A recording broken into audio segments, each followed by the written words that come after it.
I'm Herta van Stiegel, author of the book The Mountain Within. I was a successful investment banker and worked for organizations like Citibank, JP Morgan, AIG Financial Products. I built and ran structured finance businesses. But the reason I really wanted to write this book now is because I firmly believe that the financial crisis we are in right now is not just of a financial nature, but it is a crisis of leadership, a crisis of principles. The book will examine a number of lessons that I believe we can learn in being the kind of leaders that we need right now at this critical time, whether it's in our families, in our organizations, or in the country where we find ourselves.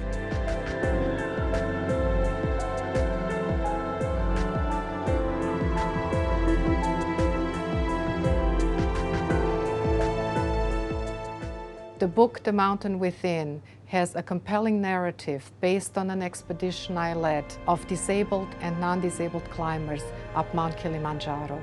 And we learned that everybody's entitled to their dreams, that we can achieve a lot more together than any one of us separately. If you can lead a group of volunteers, you can lead anything. And from this vantage point, I have written the book, The Mountain Within. The book includes this very dramatic narrative of the Kilimanjaro expedition, but it also includes a very specific business application, then an interview with a high-profile political or business leader who, in my view, really embodies that particular lesson.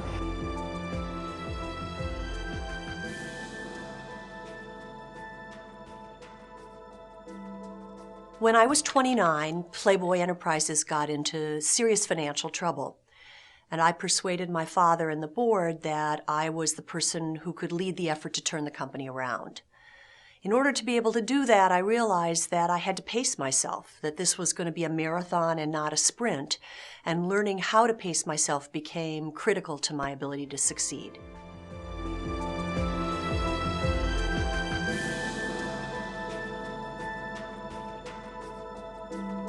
In the book, you will meet the famous American designer Kay Unger, who recovered from the brink of bankruptcy through her resilience, through her perseverance, to really reestablish her famed brand.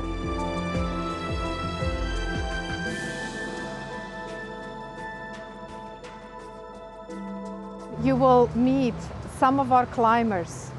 Jamie Smith, for example, who is an autistic climber, and yet with his buddy, Morgan Roy, made it to the top of Kilimanjaro.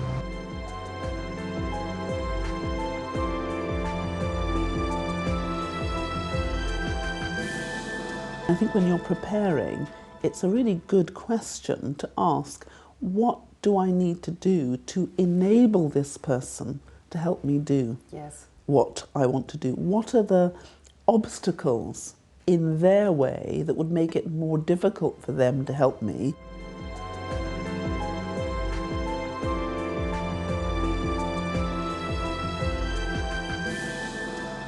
Charlie, in working at Next with Steve Jobs, what was that like? You know, we created an organization where actually challenging the decision-making process was part of the DNA, right? And Steve is, of course, the uber challenger.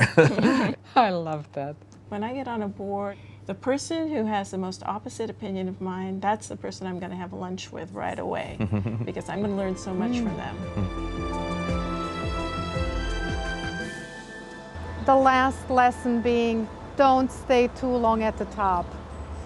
Having climbed Kilimanjaro, I can assure you people act very funny when they have 50% less oxygen than they have at sea level. The same applies to the business world, to the political world. We need to keep our feet firmly planted on the ground, otherwise we can lose perspective. So whether you are at the apex of your career, or whether you are a young person who graduated from business school or law school and wants to climb the corporate ladder, I believe this book is for you.